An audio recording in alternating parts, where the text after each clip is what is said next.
Plenty of people I know like nothing more than a good blowout, but to me there's a lot of dislike to the process. The loud sustained noise, the occasional hair caught in the brush fiasco, the added static, and of course, the ridiculously long amount of time it always seems to take to do one.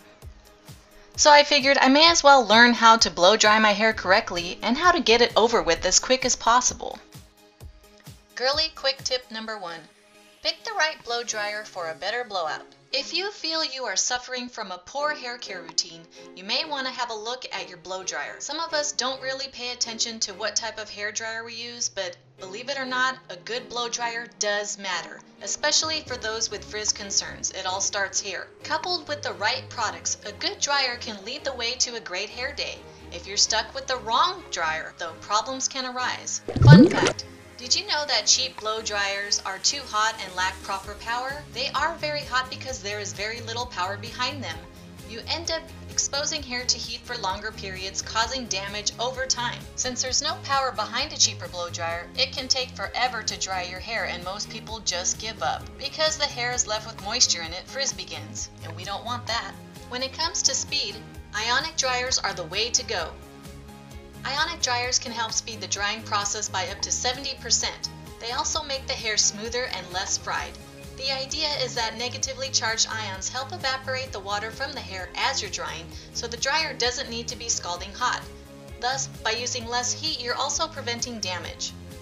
My current favorite ionic blow dryer is the BioIonic Power Lite. It is 1875 watts and I love it and I would not be without it. Finding a professional quality blow dryer does not have to break the bank. There are many great blow dryers on the market and you can definitely get professional ones anywhere between $70 to $150. The perfect blow dryer for you depends on what you are willing to spend. Girly quick tip number 2. Choose your brush type wisely. When you do start the blow dryer, dry your hair as much as possible while combing it through with your fingers or a vent or paddle brush, all before you section your hair off and use a round brush. The brush shouldn't touch your hair until it's 80 to 90% dry. I personally suggest using a vent brush because it allows the air to circulate, thus your hair will dry faster. For your round brush, there are 3 basic types of brush materials: plastic, nylon, and boar. For volume and curl, choose plastic. For detangling and grip, choose nylon. For shine and smoothness, choose boar. I choose plastic because it is easiest to work with, user-friendly, and it does not get tangled in my hair. I've tried boar before, not a fan, but choose what is best for you. Next, choose the right brush size. Size matters in this case, ladies. For shorter hair, use a smaller barrel round brush. For medium length hair, use a slightly thicker barrel.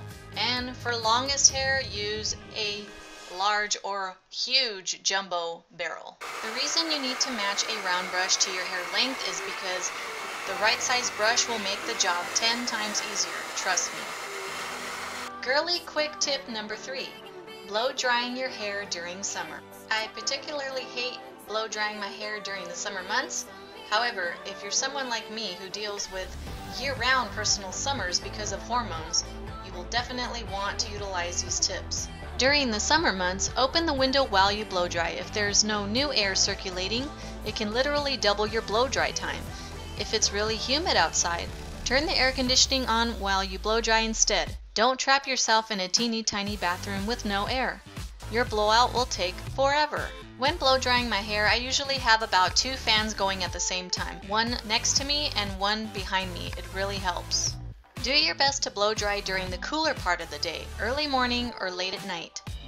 Halfway through your blowout, turn on the cold air setting and cool everything down. This will lower the temperature of your scalp and helps avoid trapping heat and moisture near your scalp, which is what makes your hair frizz right back up. Always finish your summertime blow drying by using cold air for a full 2 minutes at the end. It will make a huge difference because it will set your look all day. If your hair always tends to frizz up after blow drying, coil it in a low, tight bun and let it set while you finish getting ready. Right before you head out, let the bun down and put a small amount of anti-frizz serum or argan oil through the ends, or you may not even need to. Really quick tip number 4. Blowout essentials for a no-fail blow dry.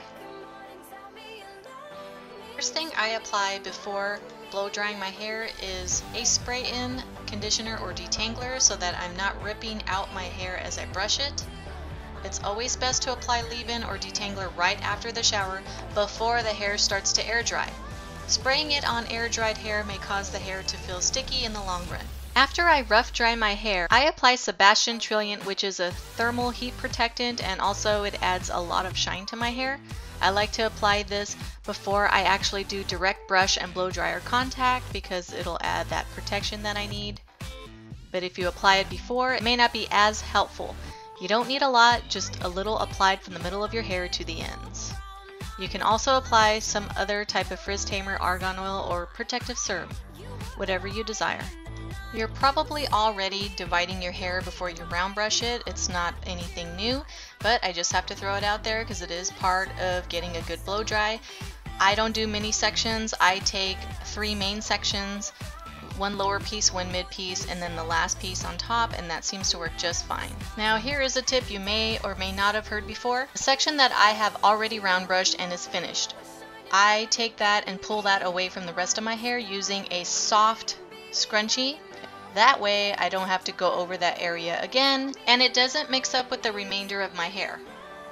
I then take down the rest of the hair that needs to be round brushed, and then I split that in half on both sides.